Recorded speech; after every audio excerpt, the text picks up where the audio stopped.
स्वागत प्रोग्राम गल्लां ते गीत विच तुहाडा सारिਆਂ ਦਾ ਅਸੀਂ खैर मकदम करते हैं। मैं हाँ जी तुहाडा अपना चरणजीत जोगी। कहते हैं कि हर मौसम का गीत है इत्थे, हर एक रुत का राग, रहन हसदियाँ लोरियां ते वसदे रहन सुहाग। जिंदगी दे विच जदों असीं इस दुनिया दे उपर आण के अख पटदे हां जां किसी घर दे विच पहली किलकारी मारदे हां ते सानूं प्यार दे नाल बहुत सारियां लोरियां दित्तियां जांदियां और उन्हां लोरियां दे संग साडा बचपन गुजरदा, फिर उस तो बाद जवानी, फिर बुढ़ेपा, फिर उस तो बाद अंतम वेले होर भी साडे बहुत सारे जिन्ने भी साडे इस जिंदगी दे नाल जुड़े हुए काज ने उन्हां दे विच किते ना किते कोई गीत रुमकदा है, किते ना किते साहित्य की कोई झलक पैंदी है। गल यह है कि असीं ता उमर अपने साहित्य दे नाल जिंदगी बतीत करते हैं और साडा समाज साहित्य दे नाल ते साहित्य समाज दे नाल जुड़ के अगे वधदा एक सोहना जिहा माहौल सिरजदा है और यही माहौल असी अज गल्लां ते गीत विच सिरजांगे क्योंकि साडे नाल उगे साहित्यकार प्रोफैसर डॉक्टर अमिंदर जौल जी ने। अज प्रोग्राम गल्लां ते गीत विच असी तुहाडा निੱਘਾ स्वागत करते हैं। बहुत बहुत मेहरबानी जी। साहित्य ते समाज ये साडा दोनों का आपसी एक अनिखड़मा एक दूसरे नूं असीं पूरक समझदे एक दूसरे दे जी। ते जेकर असीं तुहाडी परिभाषा दे विच तुहाडे लफ्ज़ां दे विच साहित्य दे बारे जानना होवे तां की कहोगे?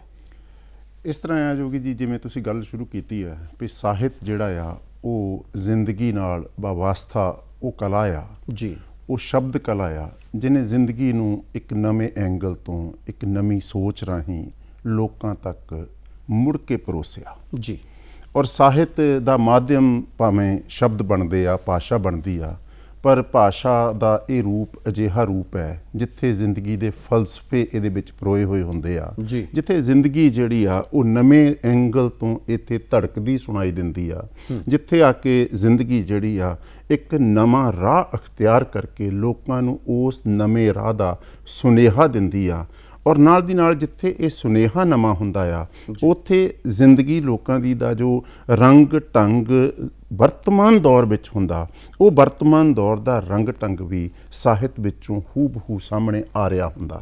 जानी साहित्य अजिही कला आ, शब्द कला आ जिहने जिंदगी नूं नवीं परिभाषा विच बन्नना हुंदा पर नाल दी नाल उहने जिंदगी नूं उसे रूप च भी सिरजना हुंदा तां कि जिंदगी साहित्य विच पछाणी जा सके जी। इसलिए हाँ प्लीज़ हाँ जेकर तुसीं कला की गल करते हो तो इहदा साहित्य का बाकी कलावां दे नाल भी बाकी होर बहुत सारियां कलावां ने उन्हां दे नाल भी अनिखड़वां संबंध होएगा। बिल्कुल, मैं जिवें कहा तुहानूं भी साहित्य एक कला आ परंतु कला जिहड़ी आ वो अपने आप च असीं अंग्रेजी दे शब्द आर्ट लई कला वरतदे हां।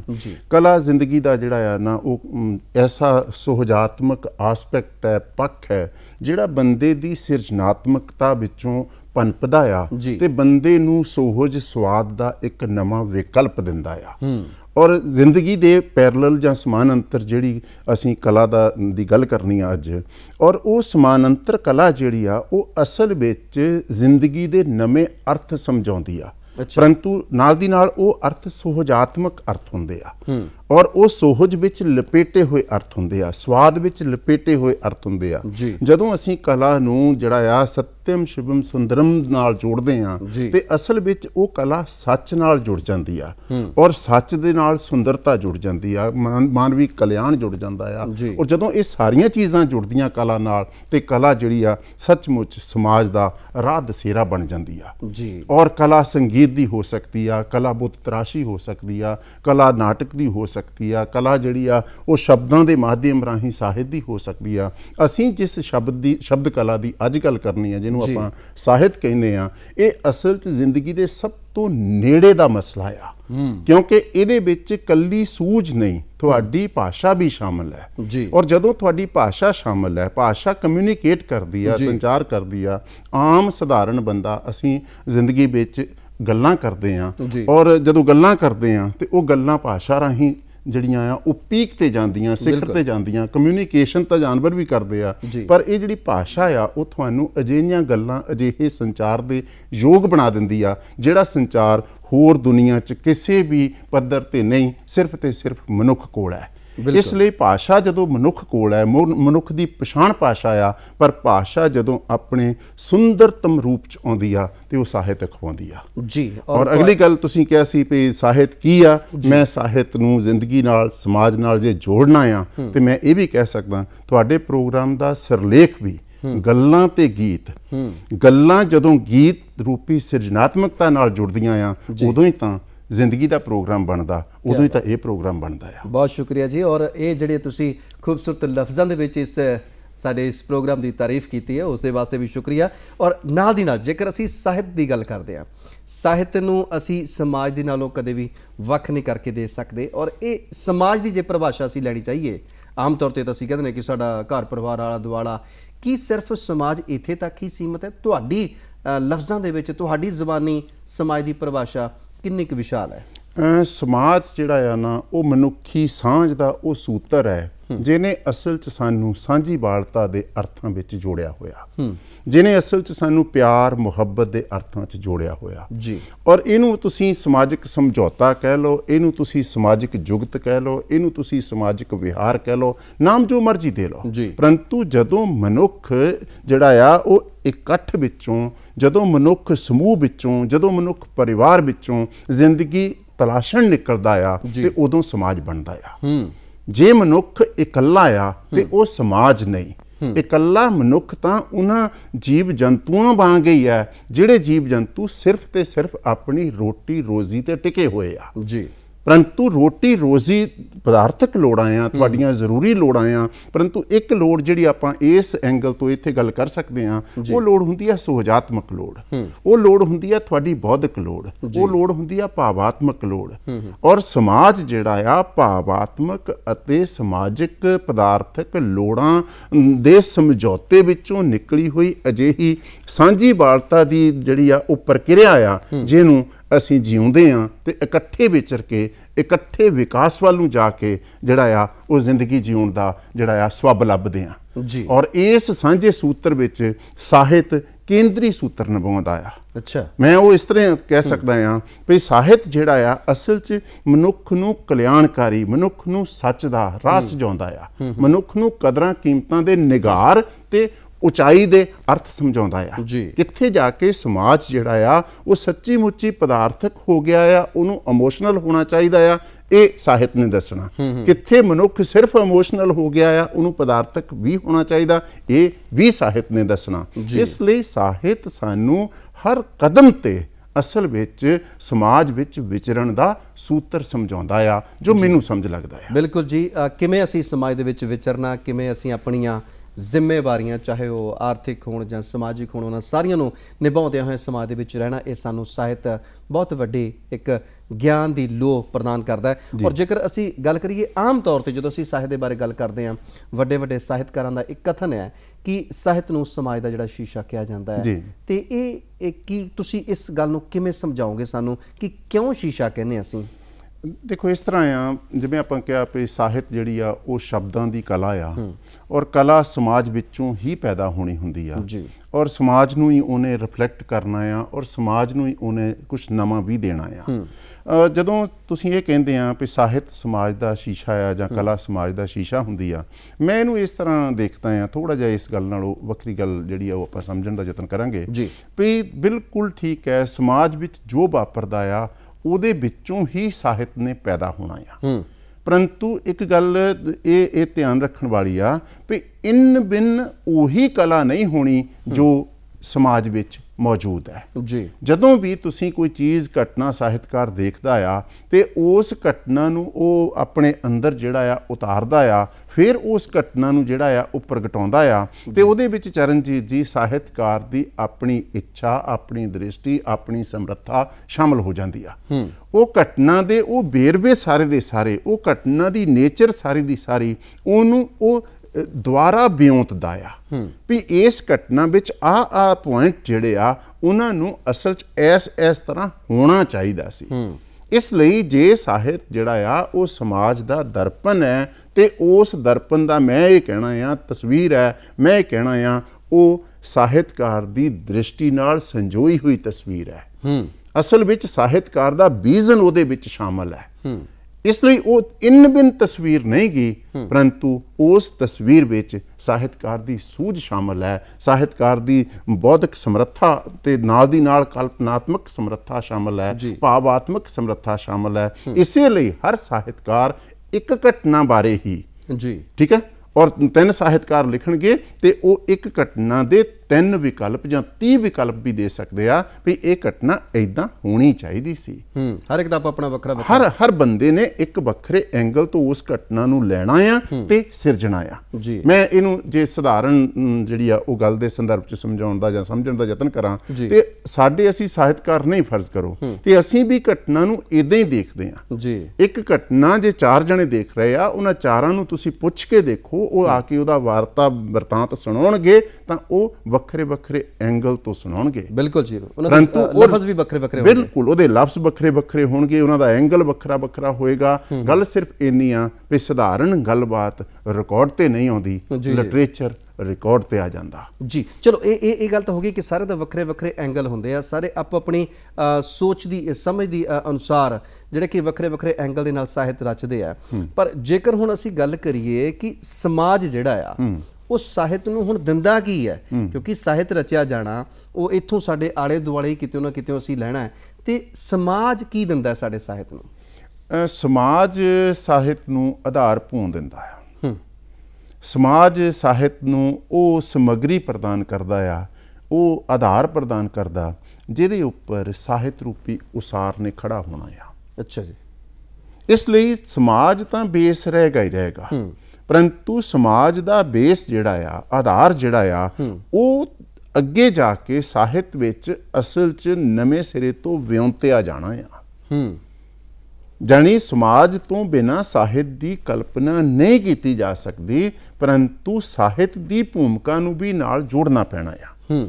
ਮੈਂ ਇੱਥੇ ਇਹ ਗੱਲ ਹਾਈਲਾਈਟ ਕਰਨੀ ਚਾਹੁੰਦਾ ਹਾਂ ਔਰ ਧਿਆਨ 'ਚ ਲਿਆਉਣੀ ਚਾਹੁੰਦਾ ਹਾਂ ਵੀ ਸਮਾਜ ਜਿਹੜਾ ਆ ਉਹ ਠੀਕ ਹੈ ਆਧਾਰ ਪਵਾਂ, ਸਮਾਜ ਦੀਆਂ ਘਟਨਾਵਾਂ, ਸਮਾਜ ਵਿੱਚ ਵਾਪਰਦੇ ਜਿਹੜੇ ਆ ਰਸਮਾਂ ਰੀਤਾਂ ਸਾਰੀਆਂ ਦੀਆਂ ਸਾਰੀਆਂ ਲਿਟਰੇਚਰ ਦਾ ਹਿੱਸਾ ਬਣਨਗੀਆਂ, ਪਰੰਤੂ ਉਹਨਾਂ ਲਿਟਰੇਚਰ ਦਾ ਹਿੱਸਾ ਬਣੀਆਂ ਰਸਮਾਂ ਰੀਤਾਂ ਘਟਨਾਵਾਂ ਨੇ ਜਦੋਂ ਸਾਹਿਤ ਦਾ ਹਿੱਸਾ ਬਣਨਾ ਆ ਉਦੋਂ ਅਸਲ ਵਿੱਚ ਜ਼ਿੰਦਗੀ ਨਵੇਂ ਸਿਰੇ ਤੋਂ ਸੁਹਜਾਤਮਕ ਰੂਪ 'ਚ ਪ੍ਰਸਤੁਤ ਹੋਣੀ ਆ।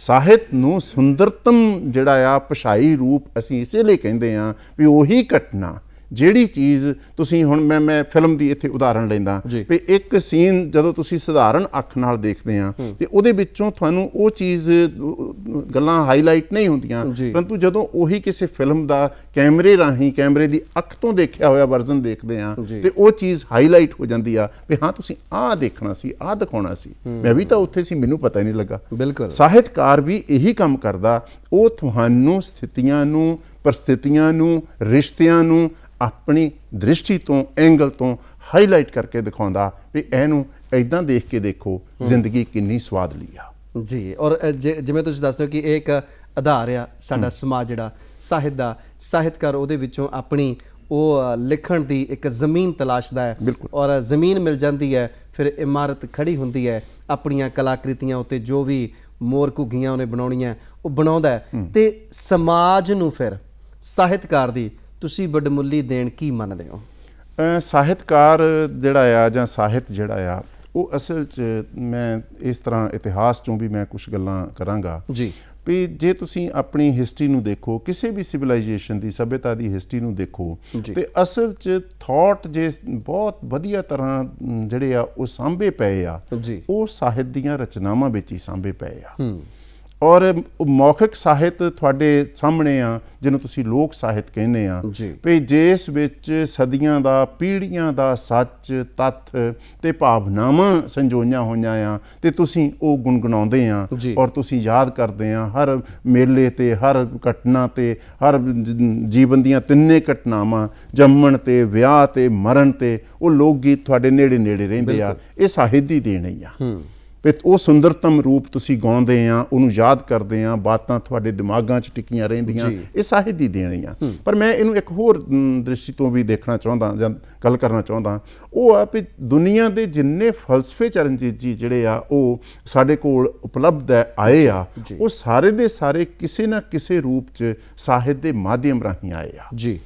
ਔਰ ਉਸ ਵੇਲੇ ਵੀ ਸਦੀਆਂ ਪਹਿਲਾਂ ਵੀ ਲੋਕਾਂ ਨੇ, ਸਾਹਿਤਕਾਰਾਂ ਨੇ, ਬੁੱਧੀਜੀਵੀਆਂ ਨੇ ਇਹ ਸਮਝ ਲਿਆ ਸੀ ਵੀ ਜੇ ਫਲਸਫਿਆਂ ਨੂੰ ਸਾਂਭਣਾ ਆ, ਜੇ ਫਲਸਫਿਆਂ ਦੀ ਗੱਲ ਜਿਹੜੀ ਆ ਉਹ ਅਗਲੀਆਂ ਪੀੜ੍ਹੀਆਂ ਤੱਕ ਪਹੁੰਚਾਉਣੀ ਆ, ਤੇ ਸਾਹਿਤ ਵਿੱਚ ਇਹਨਾਂ ਨੂੰ ਪਰੋਣਾ ਜ਼ਰੂਰੀ ਆ। ਔਰ ਮੈਂ ਇਹਨੂੰ ਨਾਲ ਫਲਸਫੇ ਦੁਨੀਆ ਭਰ ਦੇ ਜਿਹੜੇ ਆ ਉਹ ਜ਼ਿਆਦਾਤਰ ਧਾਰਮਿਕ ਫਲਸਫੇ ਜਿਹੜੇ ਆ ਉਹ ਮੁੱਢਲੇ ਤੌਰ ਤੇ ਆਏ ਆ, ਔਰ ਉਹ ਧਾਰਮਿਕ ਫਲਸਫਿਆਂ ਦੀਆਂ ਵੀ ਤੁਹਾਡੀਆਂ ਜਿਹੜੀਆਂ ਆ ਉਹ ਵੱਡੇ ਗ੍ਰੰਥ ਜਿਹੜੇ ਆ ਉਹ ਸਾਡੇ ਕੋਲ ਉਪਲਬਧ ਹੈ। ਅਸੀਂ ਲਿਟਰੇਚਰ ਨਾਲ ਉਹਨਾਂ ਦੇ ਮਾਧਿਅਮ ਰਾਹੀਂ ਵੀ ਜੁੜੇ ਹੋਏ ਆ। ਇਸ ਲਈ ਦੁਨੀਆ ਦਾ ਕੋਈ ਵੀ ਫਲਸਫਾ ਹੋਵੇ, ਜਿੱਥੇ ਵੀ ਜਿਸ ਖੇਤਰ 'ਚ ਵੀ ਆਇਆ ਹੋਵੇ, ਉਹ ਸਾਹਿਤ ਤੋਂ ਅਣਭਿੱਜ ਨਹੀਂ ਰਿਹਾ, ਸਗੋਂ ਸਾਹਿਤ ਉਹਨਾਂ ਫਲਸਫਿਆਂ ਦਾ ਗਵਾਹ ਬਣਿਆ ਔਰ ਸਾਡੇ ਤੱਕ ਲਿਆਉਣ ਦਾ ਸਾਧਨ ਬਣਿਆ। ਇਸ ਲਈ ਇਹਨਾਂ ਫਲਸਫਿਆਂ ਦੀ ਆਧਾਰ ਭੌਂ ਨੂੰ ਤੁਸੀਂ ਤਲਾਸ਼ਣਾ, ਫਿਰ ਵੀ ਸਾਹਿਤ ਨੂੰ ਤਲਾਸ਼ਣਾ ਪੈਣਾ। ਮਨੁੱਖ ਦੀ ਸਾਂਝ ਨੂੰ ਜੇ ਤੁਸੀਂ ਤਲਾਸ਼ਣਾ, ਫਿਰ ਵੀ ਲੋਕ ਸਾਹਿਤ ਦੇ ਮਾਧਿਅਮ ਰਾਹੀਂ ਸਾਹਿਤ ਨੂੰ ਤਲਾਸ਼ਣਾ ਪੈਣਾ। ਤੇ ਦੂਸਰੀ ਗੱਲ ਮੈਂ ਪਹਿਲਾਂ ਵੀ ਕੀਤੀ ਸੀ ਵੀ ਜੇ ਤੁਸੀਂ ਇਸ ਤਰ੍ਹਾਂ ਦੇ ਪ੍ਰੋਗਰਾਮ ਵੀ ਵਿਉਂਤਣੇ ਆ, ਤੇ ਗੱਲਾਂ ਦੇ ਨਾਲ ਨਾਲ ਤੁਹਾਨੂੰ ਗੀਤ ਵੀ ਧਿਆਨ 'ਚ ਰੱਖਣੇ ਪੈਂਦੇ ਆ। ਗੱਲਾਂ ਔਰ ਗੀਤ, ਹੁਣ ਗੀਤ ਜਿਹੜਾ ਆ ਉਹ ਕਿੱਥੋਂ ਬਣਨਾ, ਜਦੋਂ ਗੱਲਾਂ ਸੁਹਜਾਤਮਕ ਰੂਪ 'ਚ ਸੰਗੀਤ 'ਚ ਪਰੋਈਆਂ ਗਈਆਂ। ਬਿਲਕੁਲ ਬਿਲਕੁਲ। ਔਰ ਮੈਂ ਜਿਹੜਾ ਕਲਾ ਵਾਲਾ ਸਵਾਲ ਤੁਸੀਂ ਪੁੱਛਿਆ ਸੀ, ਮੈਂ ਉਹਨੂੰ ਇੱਥੇ ਜੋੜਨਾ ਚਾਹੁੰਦਾ ਵੀ ਭਾਸ਼ਾ ਧੁਨੀਆਤਮਕ ਹੈ। ਭਾਸ਼ਾ ਅਸੀਂ ਧੁਨੀਆਂ ਰਾਹੀਂ, ਆਵਾਜ਼ ਰਾਹੀਂ ਜਿਹੜੀ ਆ ਉਹ ਭਾਸ਼ਾ ਬੋਲਦੇ ਹਾਂ, ਪਰੰਤੂ ਸੰਗੀਤ ਕਲਾ ਉਦੋਂ ਹੀ ਸੰਗੀਤ ਕਲਾ ਆਪਣੇ ਪੀਕ ਤੇ ਜਾਂਦੀ ਆ ਜਦੋਂ ਸ਼ਬਦ ਕਲਾ ਨਾਲ ਉਹ ਇਕਸੁਰ ਹੁੰਦੀ ਆ। ਇਸ ਲਈ ਗੀਤ ਵਿੱਚ ਇੱਕੋ ਹੀ ਸਮੇਂ ਕਿੰਨੀਆਂ ਕਲਾਵਾਂ ਸ਼ਾਮਲ ਹੈ। ਉਹਦੇ 'ਚ ਸ਼ਬਦ ਕਲਾ ਸ਼ਾਮਲ ਹੈ, ਸ਼ਬਦਾਂ ਦੀ ਮਧੁਰਤਾ ਸ਼ਾਮਲ ਹੈ, ਉਹਦੇ 'ਚ ਇਮੈਜੀਨੇਸ਼ਨ ਸ਼ਾਮਲ ਹੈ, ਉਹਦੇ ਵਿੱਚ ਸੰਗੀਤ ਸ਼ਾਮਲ ਹੈ, ਉਹਦੇ 'ਚ ਸੰਗੀਤ ਦੀ ਕੰਪੋਜੀਸ਼ਨ ਦਾ ਜਿਹੜਾ ਆ ਉਹ ਵੱਖਰਾ ਵਿਧਾਨ ਸ਼ਾਮਲ ਹੈ। ਔਰ ਜਦੋਂ ਇਹ ਕਲਾਵਾਂ ਇੱਕ ਥਾਂ ਤੇ ਆ ਕੇ ਜਿਹੜੀਆਂ ਉਹ ਜੁੜਦੀਆਂ ਆ, ਤੇ ਉਦੋਂ ਅਸਲ 'ਚ ਮਨੁੱਖ ਜੀ ਉੱਠਦਾ, ਗਾ ਉੱਠਦਾ। ਬਿਲਕੁਲ ਜੀ। ਜੇਕਰ ਤੁਸੀਂ ਗਾਉਣ ਦੀ ਗੱਲ ਕੀਤੀ ਹੈ, ਗੱਲਾਂ ਦੇ ਨਾਲ ਨਾਲ ਗੀਤਾਂ ਦੀ ਗੱਲ ਕੀਤੀ ਹੈ, ਤੇ ਸਾਡਾ ਪ੍ਰੋਗਰਾਮ ਜਿਵੇਂ ਤੁਸੀਂ ਦੱਸਿਆ ਗੱਲਾਂ ਵੀ ਨੇ ਤੇ ਗੀਤ ਵੀ ਨੇ, ਤੇ ਅਸੀਂ ਇਸ ਵੇਲੇ ਇੱਕ ਗੀਤ ਤੁਹਾਡੇ ਵਾਸਤੇ ਔਰ ਆਪਣੇ ਦਰਸ਼ਕਾਂ ਦੇ ਵਾਸਤੇ ਲੈ ਕੇ ਆਏ ਹਾਂ। ਉਸ ਤੋਂ ਬਾਅਦ ਮੁੜ ਚਰਚਾ ਦੇ ਵਿੱਚ ਜ਼ਰੂਰ ਜੁੜਿਓ ਜੀ। ਪੁੱਛਦਾ ਲੋ ਕੀ ਖੱਟ ਲਿਆਂਦਾ? ਉਹ ਚੱਲ ਅਮਲੀਆ, ਤੂੰ ਹੀ ਦੱਸ ਦੇ ਕੀ ਖੱਟ ਲਿਆਂਦਾ। ਉਹ ਬਾਰੀ ਬਰਸੀ ਖੱਟਣ ਗਿਆ ਸੀ, ਖੱਟ ਕੇ ਲਿਆਂਦੇ ਮਾਈਏ ਬੇੜੇ ਸ਼ਗਨਾਂ ਦੇ। ਮੌਜ ਬਹਾਰਾਂ ਲਾਈਏ ਬੇੜੇ ਸ਼ਗਨਾਂ ਦੇ, ਮੌਜ ਬਹਾਰਾਂ ਲਾਈਏ ਬੇੜੇ ਸ਼ਗਨਾਂ ਦੇ, ਮੌਜ ਬਹਾਰਾਂ ਲਾਈਏ ਬੇੜੇ ਸ਼ਗਨਾਂ ਦੇ, ਮੌਜ ਬਹਾਰਾਂ ਲਾਈਏ ਬੇੜੇ ਸ਼ਗਨਾਂ ਦੇ, ਮੌਜ ਬਹਾਰਾਂ ਲਾਈਏ ਬੇੜੇ ਸ਼ਗਨਾਂ ਦੇ।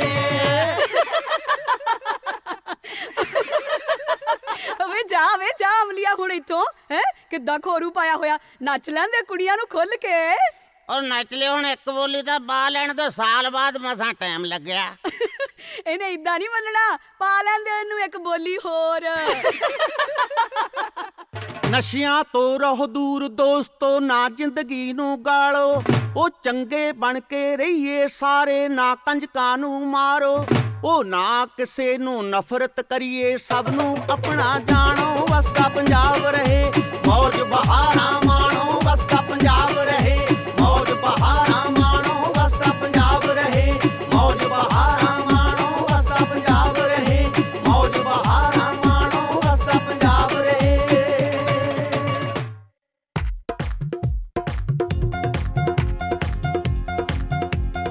ਉਰੀ ਉਰੀ ਉਰੀ ਨੀ ਇਹ ਦਿਨ ਸ਼ਗਨਾਂ ਦੇ, ਨੱਚ ਨੱਚ ਹੋ ਜਾ ਦੂਰੀ ਨੀ ਇਹ ਦਿਨ ਸ਼ਗਨਾਂ ਦੇ, ਨੱਚ ਨੱਚ ਹੋ ਜਾ ਦੂਰੀ ਨੀ ਇਹ ਦਿਨ ਸ਼ਗਨਾਂ ਦੇ, ਨੱਚ ਨੱਚ ਹੋ ਜਾ ਦੂਰੀ ਨੀ ਇਹ ਦਿਨ ਸ਼ਗਨਾਂ ਦੇ, ਨੱਚ ਨੱਚ ਹੋ ਜਾ ਦੂਰੀ ਨੀ ਇਹ ਦਿਨ ਸ਼ਗਨਾਂ ਦੇ, ਨੱਚ ਨੱਚ ਹੋ ਜਾ ਦੂਰੀ ਨੀ ਇਹ ਦਿਨ ਸ਼ਗਨਾਂ ਦੇ। ਬੋਲੇ ਨੀ ਬੰਬੀ ਹਾਂ ਬੋਲੇ ਸ਼ਾਵਾ ਨੀ ਬੰਬੀ ਹਾਂ ਬੋਲੇ, ਬੋਲੇ ਨੀ ਬੰਬੀ ਹਾਂ ਬੋਲੇ ਸ਼ਾਵਾ ਨੀ ਬੰਬੀ ਹਾਂ, ਐਨਾ ਛੜਿਆਂ ਦਾ ਬੰਬੀ ਹਾਂ, ਐਨਾ ਬੁੜਿਆਂ ਦਾ ਬੰਬੀ ਹਾਂ, ਛੜਿਆਂ ਬੁੜਿਆਂ ਦਾ ਬੰਬੀ ਹਾਂ। ਬੋਲੇ ਨੀ ਬੰਬੀ ਹਾਂ ਬੋਲੇ ਸ਼ਾਵਾ ਨੀ ਬੰਬੀ ਹਾਂ ਬੋਲੇ, ਬੋਲੇ ਨੀ ਬੰਬੀ ਹਾਂ ਬੋਲੇ ਸ਼ਾਵਾ ਨੀ ਬੰਬੀ ਹਾਂ ਬੋਲੇ, ਬੋਲੇ ਨੀ ਬੰਬੀ ਹਾਂ ਬੋਲੇ ਸ਼ਾਵਾ ਨੀ ਬੰਬੀ ਹਾਂ ਬੋਲੇ।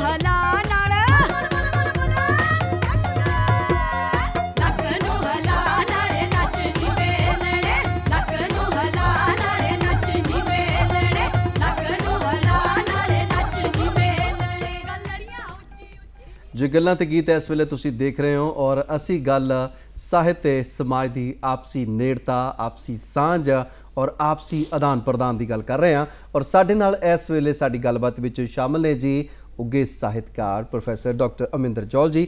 ਔਰ ਜੇਕਰ ਅਸੀਂ ਗੱਲ ਕਰੀਏ ਇਹ ਗੀਤ ਸੰਗੀਤ ਇਹ ਸਾਰੇ ਜੋ ਅਲਫਾਜ਼ ਸਾਨੂੰ ਮਿਲਦੇ ਨੇ, ਅਸੀਂ ਕਿਤਾਬਾਂ ਪੜ੍ਹਦੇ ਹਾਂ, ਕਹਾਣੀਆਂ ਨੇ, ਨਾਵਲ ਨੇ, ਹੋਰ ਬਹੁਤ ਸਾਰੀਆਂ ਵਿਧਾਵਾਂ ਨੇ, ਔਰ ਇਹਨਾਂ ਦੇ ਵਿੱਚੋਂ ਤੁਹਾਨੂੰ ਕੀ ਲੱਗਦਾ ਕਿ ਸਭ ਤੋਂ ਜ਼ਿਆਦਾ ਨੇੜੇ ਜਿਹੜਾ ਆਮ ਲੋਕਾਂ ਦੇ ਉਹ ਕਿਹੜੀ ਵਿਧਾ ਸਾਹਿਤ ਦੀ? ਦੇਖੋ ਇਸ ਤਰ੍ਹਾਂ ਹੈ ਜੋਗੀ ਜੀ, ਤੁਸੀਂ ਮੈਨੂੰ ਹੁਣੇ ਗਾਣਾ ਸੁਣਾਇਆ, ਗੀਤ ਸੁਣਾਇਆ, ਔਰ ਮੈਂ ਇੱਥੋਂ ਹੀ ਆਪਣਾ ਜਵਾਬ ਸ਼ੁਰੂ ਕਰਨਾ ਜੀ ਵੀ ਤੁਹਾਡੀ ਆਪਣੀ ਜਿਹੜੀ ਆ ਉਹ ਐਕਟੀਵਿਟੀ ਤੋਂ ਮੈਂ ਜੇ ਗੱਲ ਦੇਖਾਂ ਤੇ ਗੀਤ ਜਿਹੜਾ ਆ ਜੇ ਤੁਸੀਂ ਚੁਣਿਆ ਆ ਜੀ ਤੇ ਮੈਂ ਵੀ ਇਸੇ ਪਾਸੇ ਜਾਣਾ ਆ ਵੀ ਜੇ ਸਭ ਤੋਂ ਜ਼ਿਆਦਾ ਜਿਹੜਾ ਆ ਉਹ ਕੋਈ ਚੀਜ਼ ਪ੍ਰਭਾਵਿਤ ਕਰਦੀ ਆ ਲਿਟਰੇਚਰ ਚੋਂ ਉਹ ਕਵਿਤਾ ਆ, ਉਹ ਪੋਇਟਰੀ ਆ ਜੀ। ਔਰ ਪੋਇਟਰੀ ਚੋਂ ਕਵਿਤਾ ਚੋਂ ਜੇ ਸਭ ਤੋਂ ਜ਼ਿਆਦਾ ਪ੍ਰਭਾਵਿਤ ਕਰਦੇ ਆ ਤੇ ਉਹ ਗੀਤ ਹੈ। ਔਰ ਇਹਦੇ ਪਿੱਛੇ ਕਈ ਕਾਰਨ ਜਿਹੜੇ ਆ ਉਹ ਮੌਜੂਦ ਹੈ। ਇੱਕ ਤਾਂ ਗੀਤ ਜਿਹੜੇ ਆ ਜਾਂ ਕਵਿਤਾ ਜਿਹੜੀ ਆ ਉਹ ਤੁਹਾਨੂੰ ਜਿਹੜਾ ਆ ਉਹ ਭਾਵਾਤਮਕ ਤੌਰ ਤੇ ਜ਼ਿਆਦਾ ਰਿਚਨੈਸ ਪ੍ਰਦਾਨ ਕਰਦੀ ਆ, ਅਮੀਰੀ ਪ੍ਰਦਾਨ ਕਰਦੀ ਆ। ਕਵਿਤਾ ਵਿੱਚ ਅਸਲ 'ਚ ਕਿਹਾ ਜਾਂਦਾ ਕਵਿਤਾ ਸ਼ਬਦਾਂ ਰਾਹੀਂ ਨਹੀਂ, ਕਵਿਤਾ ਭਾਵਾਂ ਰਾਹੀਂ ਰਚੀ ਜਾਂਦੀ ਆ ਔਰ ਭਾਵ ਪਰੋਏ ਹੋਏ ਹੁੰਦੇ ਆ। ਔਰ ਜੇ ਉਹਦੇ ਚੋਂ ਸ਼ਬਦ ਜਿਹੜੇ ਆ ਉਹ ਨਜ਼ਰ ਆਉਣੇ ਸ਼ੁਰੂ ਹੋ ਗਏ ਤਾਂ ਉਹ ਕਵਿਤਾ ਨਹੀਂ ਰਹਿੰਦੀ ਜੀ। ਔਰ ਸ਼ਬਦ ਇੰਨੇ ਮੁਲਾਇਮ ਹੋ ਕੇ ਕਵਿਤਾ 'ਚ ਆਉਂਦੇ ਆ ਵੀ ਉਹ ਅਸਲ 'ਚ ਭਾਵ ਦਾ ਵਹਿੰਦਾ ਦਰਿਆ ਬਣ ਜਾਂਦੇ ਆ, ਵਹਿੰਦਾ ਰੂਪ ਬਣ ਜਾਂਦੇ ਆ ਜੀ। ਇਸ ਲਈ ਗੀਤ ਜਿਹੜੇ ਆ ਉਹ ਅਸਲ 'ਚ ਇੱਕ ਲੈਅ ਵਿੱਚ, ਇੱਕ ਸੰਗੀਤ ਵਿੱਚ, ਇੱਕ ਵਿਚਾਰਾਂ ਦੇ ਜਿਹੜਾ ਆ ਉਹ ਵਹਾਅ ਵਿੱਚ ਵਹਿੰਦਾ ਹੋਇਆ ਲੋਕਾਂ ਦੇ ਤੁਰ ਅੰਦਰ ਤੱਕ ਜਲਦੀ ਪਹੁੰਚਦਾ ਆ। ਬਿਲਕੁਲ। ਇਸ ਲਈ ਵੈਸੇ ਸਾਹਿਤ ਦੇ ਹਰ ਰੂਪ ਨੂੰ ਜਿਹੜਾ ਆ ਉਹ ਕਿਸੇ ਵੀ ਤਰ੍ਹਾਂ ਘਟਾ ਕੇ ਨਹੀਂ ਦੇਖਿਆ ਜਾ ਸਕਦਾ ਔਰ ਸਾਹਿਤ ਦਾ ਹਰ ਰੂਪ ਹੀ ਆਪਣੇ ਆਪਣੇ ਪੱਧਰ ਤੇ ਜੇ ਨਾਟਕ ਹੈ ਤੇ ਨਾਟਕ ਦਾ ਦਰਸ਼ਕ ਜਿਹੜਾ ਆ ਔਰ ਉਹ ਤੁਹਾਨੂੰ ਚਾਹੇ ਉਹ ਘੱਗਰੀਨੁਮਾ ਸਟੇਜ 'ਚ ਹੋਵੇ, ਚਾਹੇ ਤੀਰ ਕਮਾਨੀ ਸਟੇਜ 'ਚ ਹੋਵੇ ਔਰ ਉਹ ਤੁਹਾਨੂੰ ਸੱਚਮੁੱਚ ਜਿਹੜਾ ਆ ਉਹ ਮਿਲ ਜਾਂਦਾ ਆ ਵੀ ਹਾਂ ਬਈ ਮੈਂ ਨਾਟਕ ਲਾਈਵ ਦੇਖ ਕੇ ਆਇਆ, ਮੈਂ ਸਿੱਧੀ ਪਰਫਾਰਮੈਂਸ ਦੇਖ ਕੇ ਆਇਆ। ਇੱਦਾਂ ਹੀ ਨਾਵਲ ਕਹਾਣੀਆਂ ਆ ਸਾਡੇ ਕੋਲ, ਗੁਰਬਖਸ਼ ਸਿੰਘ ਪ੍ਰੀਤ ਵਰਗੇ ਪ੍ਰੀਤ ਲੜੀ ਵਰਗੇ ਲੋਕ, ਨਾਨਕ ਸਿੰਘ ਨਾਵਲਕਾਰ ਵਰਗੇ ਲੋਕ, ਜਦੋਂ ਨਾਵਲਾਂ ਨੂੰ ਕਹਾਣੀਆਂ ਨੂੰ ਲੋਕਾਂ ਨੇ ਉਡੀਕਿਆ ਵੀ ਹਾਂ ਉਹ ਕਹਾਣੀਆਂ ਆਉਣੀਆਂ ਆ, ਉਹ ਲਿਖ ਰਿਹਾ ਆ, ਨਾਨਕ ਸਿੰਘ ਫਲਾਣੇ ਥਾਂ ਜਾ ਕੇ ਲਿਖ ਰਿਹਾ ਆ ਔਰ ਉਹ ਨੇੜਤਾ ਹੀ ਸੀ ਸਾਹਿਤ ਦੀ ਜਿਹੜੀ ਸਮਾਜ ਦੇ ਨਾਲ ਸੀ, ਲੋਕਾਂ ਦੇ ਨਾਲ ਸੀ। ਔਰ ਇੱਥੇ ਤੱਕ ਵੀ ਨਾਨਕ ਸਿੰਘ ਬਾਰੇ ਤਾਂ ਇਹ ਵੀ ਕਿਹਾ ਜਾਂਦਾ ਵੀ ਜਦੋਂ ਉਹ ਨਾਵਲ ਲਿਖਦਾ ਸੀ ਤੇ ਜਾਂ ਉਹਦੇ ਨਾਵਲ ਸੀ ਉਹ ਔਰਤ ਮਾਨਸਿਕਤਾ ਨੂੰ ਇੰਨਾ ਪ੍ਰਭਾਵਿਤ ਕਰਦੇ ਸੀ ਵੀ ਪੰਜਾਬ ਦੀ ਕੀ ਸਾਰੇ ਪਾਸੇ ਉਹ ਔਰਤਾਂ ਉਡੀਕਦੀਆਂ ਸੀ ਜਾਂ ਪੰਜਾਬੀ ਦਰਸ਼ਕ ਪਾਠਕ ਉਡੀਕਦੇ ਸੀ ਵੀ ਨਾਵਲ ਆਉਣ ਵਾਲਾ ਆ।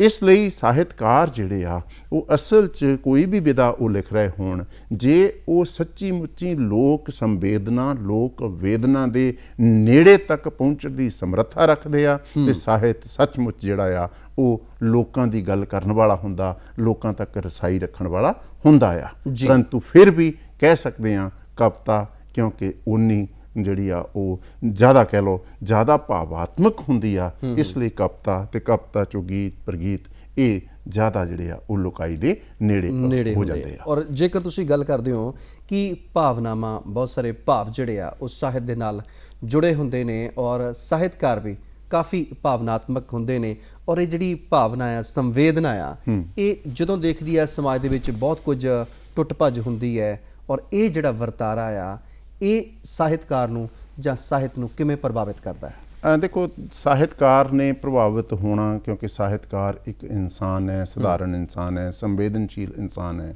ਪਰੰਤੂ ਉਹਦੇ 'ਚ ਸਧਾਰਨਤਾ ਦੇ ਨਾਲ ਨਾਲ ਇੱਕ ਚੀਜ਼ ਆਮ ਲੋਕਾਂ ਨਾਲੋਂ ਵੱਖਰੀ ਵੀ ਹੋਣੀ ਆ ਵੀ ਉਹਨੇ ਪ੍ਰਭਾਵਿਤ ਹੋ ਕੇ ਵੀ ਉਸ ਦੁੱਖ ਸੁੱਖ ਦੇ ਵਹਿਣ 'ਚ ਵਹਿ ਨਹੀਂ ਜਾਣਾ ਹੁੰਦਾ। ਉਹਨੇ ਉਸ ਦੁੱਖ ਸੁੱਖ ਨੂੰ ਜਿਹੜਾ ਆ ਉਹ ਵੱਖਰੀ ਇੱਕ ਦੂਰੀ ਤੋਂ ਦੇਖਣ ਦਾ ਯਤਨ ਵੀ ਕਰਨਾ ਆ।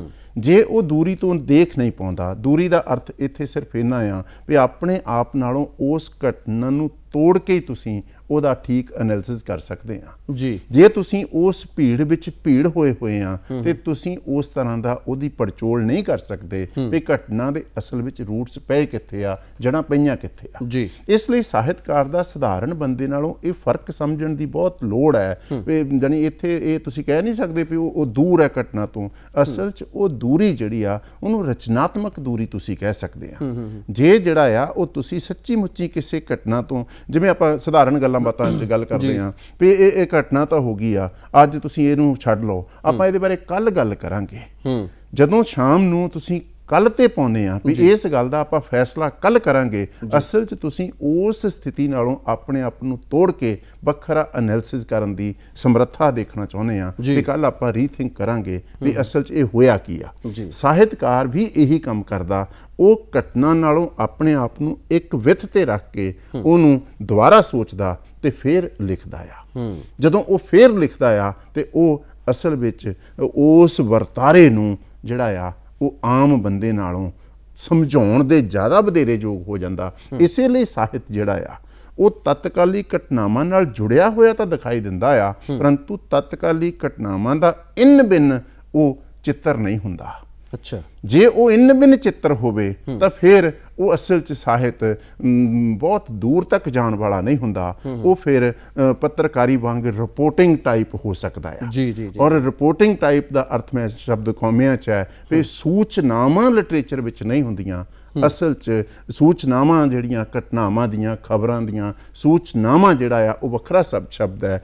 ਲਿਟਰੇਚਰ ਵਿੱਚ ਸੂਚਨਾਵਾਂ ਅਸਲ 'ਚ ਸਿਰਜਨਾਤਮਕ ਘਟਨਾਵਾਂ ਬਣ ਕੇ, ਸਿਰਜਨਾਤਮਕ ਰੂਪ ਬਣ ਕੇ ਜਿਹੜਾ ਆ ਲਿਟਰੇਚਰ 'ਚ ਸ਼ਾਮਲ ਹੁੰਦੇ ਆ ਜੀ। ਜਾਣੀ ਲਿਟਰੇਚਰ ਵਿੱਚ ਘਟੀ ਹੋਈ ਘਟਨਾ ਜਦੋਂ ਕਹਾਣੀ ਵਿੱਚ, ਕਵਿਤਾ 'ਚ ਆਉਣੀ ਆ, ਅਸਲ ਵਿੱਚ ਉਹ ਜ਼ਿੰਦਗੀ ਵਰਗੀ ਦਿਖਾਈ ਦੇਣੀ ਆ, ਪਰ ਉਹਦੇ ਵਿੱਚ ਸਾਹਿਤਕਾਰ ਦੀ ਕਲਪਨਾ, ਸਾਹਿਤਕਾਰ ਦੀ ਜਿਹੜੀ ਆ ਉਹ ਸਮਰੱਥਾ, ਸਾਹਿਤਕਾਰ ਦੀ ਸਥਿਤੀ ਨਾਲੋਂ ਟੁੱਟ ਕੇ ਨਵੇਂ ਸਿਰੇ ਤੋਂ ਸੋਚਣ ਦੀ ਸਮਰੱਥਾ ਸ਼ਾਮਲ ਹੋਣੀ ਆ। ਜੀ, ਜਿਵੇਂ ਤੁਸੀਂ ਦੱਸਦੇ ਹੋ ਕਿ ਸਾਹਿਤਕਾਰ ਜਿਹੜਾ ਹੈ ਉਹਨੇ ਦਰਿਆ ਦੇ ਕੰਢੇ ਤੇ ਬੈਠ ਕੇ ਉਹਨੇ ਇਹ ਸਿਰਫ ਦੇਖਣਾ ਹੈ ਕਿ ਗਹਿਰਾਈ ਕਿੰਨੀ ਹੈ, ਖੁਦ ਨਾਪ ਕੇ ਨਹੀਂ ਆਉਣੀ, ਪਰ ਫਿਰ ਵੀ ਸਹੀ ਦਰੁਸਤ ਲੋਕਾਂ ਨੂੰ ਇਹ ਦੱਸਣਾ। ਉਸਨੇ ਆਪਣੀ ਸੂਚਨਾ ਨੂੰ ਇੱਕ ਵਧੀਆ ਤਰੀਕੇ ਦੇ ਨਾਲ, ਸਲੀਕੇ ਦੇ ਨਾਲ, ਤਾਂ ਕਿ ਲੋਕਾਂ ਨੂੰ ਲੱਗੇ ਕਿ ਹਾਂ ਇਸ ਸਾਗਰ ਦੀ ਗਹਿਰਾਈ ਇੰਨੀ ਕੀ ਹੋਣੀ ਹੈ। ਇਹ ਕਲਪਨਾ ਜਿਹੜੀ ਉਹਦੀ, ਇਹਦੇ ਸਾਹਿਤ ਵਾਸਤੇ, ਕਿਸੇ ਵੀ ਸਾਹਿਤਕਾਰ ਦੇ ਜਾਂ ਸਾਹਿਤ ਦੇ ਵਾਸਤੇ ਇਹ ਕਿੰਨੀ ਕੁ ਜ਼ਰੂਰੀ ਹੈ? ਦੇਖੋ, ਕਲਪਨਾ ਜਿਹੜੀ ਆ ਨਾ ਉਹ ਵੀ ਖਲਾਚ ਨਹੀਂ ਹੁੰਦੀ ਉੱਦਾਂ, ਉਹ ਵੀ ਜਿਹੜੀ ਆ ਉਹਦੇ ਵੀ ਅਨੁਭਵੀ ਵੇਸ ਹੁੰਦੇ ਆ ਵੀ ਤੁਸੀਂ ਜਿਸ ਤਰ੍ਹਾਂ ਦੇ ਤੁਹਾਡੇ ਅਨੁਭਵ ਹੈ ਉਸ ਤਰ੍ਹਾਂ ਦੀ ਇਮੈਜੀਨੇਸ਼ਨ ਅੱਗੇ ਤੁਰਦੀ ਆ।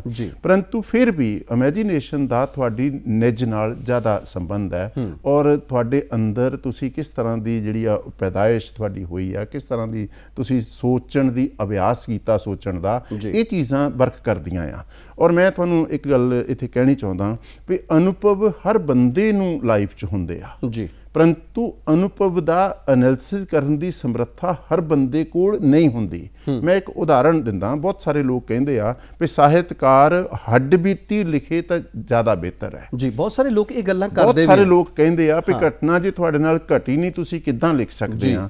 ਔਰ ਮੈਂ ਦੂਸਰੇ ਪਾਸੇ ਇਸ ਗੱਲ ਦਾ ਜਿਹੜਾ ਦੂਜਾ ਤੁਹਾਨੂੰ ਮੈਂ ਵਰਜ਼ਨ ਦਿੰਦਾ ਵੀ ਇੱਕ ਕਿਸੇ ਤੁਹਾਡੇ ਨਾਲ ਕੋਈ ਘਟਨਾ ਘਟੀ ਆ, ਤੁਹਾਡੇ ਕਿਸੇ ਨੇ ਚਪੇੜ ਹੀ ਮਾਰੀ ਆ ਫਰਜ਼ ਕਰੋ, ਔਰ ਚਪੇੜ ਖਾ ਕੇ ਵੀ ਤੁਸੀਂ ਜਿਹੜਾ ਆ ਉਹ ਮਹਿਸੂਸ ਕਰ ਲਿਆ, ਚਲੇ ਗਏ, ਪਰੰਤੂ ਜਿਹਨੇ ਉਹ ਚਪੇੜ ਪੈਂਦੀ ਦੇਖੀ ਆ ਸ਼ਾਇਦ ਉਹਦੀਆਂ ਸੰਵੇਦਨਾਵਾਂ ਤੁਹਾਡੇ ਨਾਲੋਂ ਜ਼ਿਆਦਾ ਤੀਖਣ ਹੋਣ, ਗਹਿਰੀਆਂ ਹੋਣ।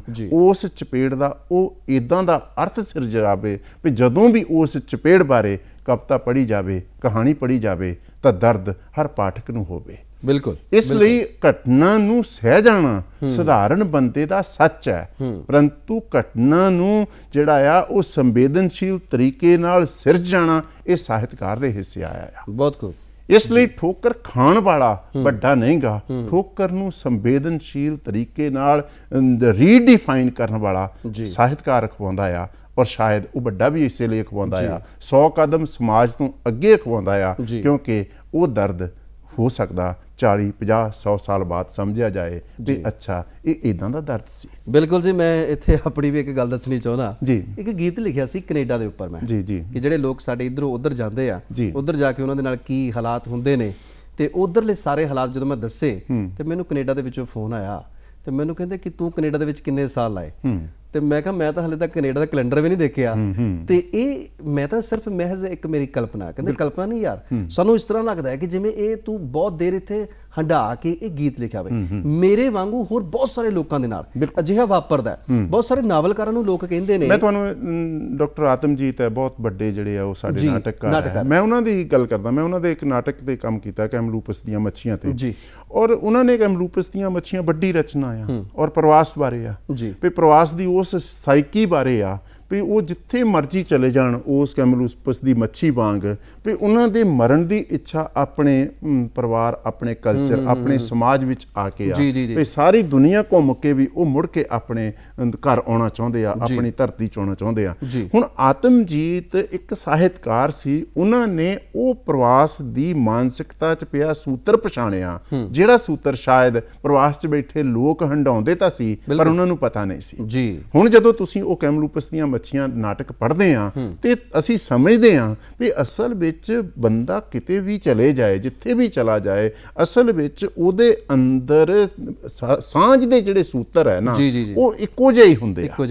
ਇਸੇ ਲਈ ਸਮਾਜ, ਸਾਹਿਤ ਇੱਕ ਸੂਤਰ 'ਚ ਪਰੋਏ ਰਹਿੰਦੇ ਆ ਵੀ ਸਾਡੀਆਂ ਬੇਸਿਕਸ ਜਿਹੜੀਆਂ ਆ ਲਾਈਫ ਦੀਆਂ, ਚੰਗਿਆਈ, ਬੁਰਾਈ, ਇਹ ਬੇਸਿਕਸ ਹੈ ਔਰ ਇਹ ਬਦਲਣੀਆਂ ਨਹੀਂ ਗਈਆਂ, ਪਰੰਤੂ ਇਹਦੇ ਪੈਰਲਲ ਲਿਟਰੇਚਰ ਨੇ ਨਵਾਂ ਸਦਾਚਾਰ ਖੜਾ ਕਰਨ ਦਾ ਯਤਨ ਕਰਨਾ ਆ। ਚੰਗਿਆਈ ਦਾ ਸਦਾਚਾਰ ਨਾਲ ਕਿਸ ਤਰ੍ਹਾਂ ਨਾਤਾ ਬਣਨਾ ਇਹ ਲਿਟਰੇਚਰ ਨੇ ਦੇਖਣਾ ਆ। ਬਿਲਕੁਲ, ਔਰ ਇਹੀ ਚੀਜ਼ ਹੈ ਜਿਹੜੀ ਸਾਨੂੰ ਅਸਲ ਵਿੱਚ ਸਾਂਝ ਦੇ ਸੂਤਰ 'ਚ ਪਰੋਂਦੀ ਆ।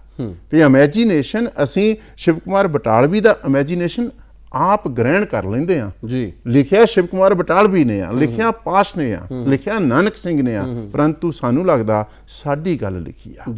ਬਸ ਇਹੀ ਸਾਹਿਤ ਦੀ ਅਮੀਰੀ ਹੁੰਦੀ ਆ, ਜਦੋਂ ਤੁਹਾਨੂੰ ਉਹ ਗੱਲ ਆਪਣੀ ਲੱਗਣ ਲੱਗ ਜਾਏ ਤੇ ਉਦੋਂ ਉਹ ਗੱਲ ਸੱਚਮੁੱਚ ਲੋਕ ਮਨਾਂ ਤੱਕ ਪਹੁੰਚੀ ਹੋਈ ਹੁੰਦੀ ਆ। ਜੀ, ਤੇ ਜੇਕਰ ਅੱਜ ਦੀ ਗੱਲ ਕੀਤੀ ਜਾਵੇ, ਅਜੋਕੇ ਸਮੇਂ ਦੇ ਵਿੱਚ ਵੀ ਬਹੁਤ ਸਾਹਿਤ ਰਚਿਆ ਜਾ ਰਿਹਾ ਹੈ, ਚੰਗਾ ਵੀ ਹੋਏਗਾ, ਕੁਛ ਨਾ ਕਾਬਲੇ ਤਾਰੀਫ ਵੀ ਹੋਏਗਾ, ਪਰ ਜੇਕਰ ਅਸੀਂ ਗੱਲ ਕਰੀਏ ਕਿ ਜਿਹੜਾ ਅਜੋਕੇ ਸਮੇਂ ਦਾ ਸਾਹਿਤ ਆ ਉਹ ਹੌਲੀ ਹੌਲੀ ਹੌਲੀ ਜਾ ਕੇ ਅੱਗੇ ਵਧਦਾ ਹੋਇਆ, ਜਿਵੇਂ ਅਸੀਂ ਪੁਰਾਣੇ ਨਾਵਲਕਾਰਾਂ ਦੇ ਨਾਮ ਲੈ ਰਹੇ ਹਾਂ, ਨਾਟਕਕਾਰਾਂ ਦਾ ਨਾਮ ਲੈ ਰਹੇ ਹਾਂ, ਲੇਖਕਾਂ ਦਾ ਜ਼ਿਕਰ ਕਰ ਰਹੇ ਹਾਂ, ਕਿ ਇਸ ਤਰ੍ਹਾਂ ਉਹ ਲੋਕਾਂ ਦੇ ਦਿਲਾਂ ਦੇ ਵਿੱਚ ਵਸ ਜਾਏਗਾ, ਰਸ ਜਾਏਗਾ, ਲੋਕ ਸਾਹਿਤ ਦਾ ਰੂਪ ਲੈ ਲਏਗਾ।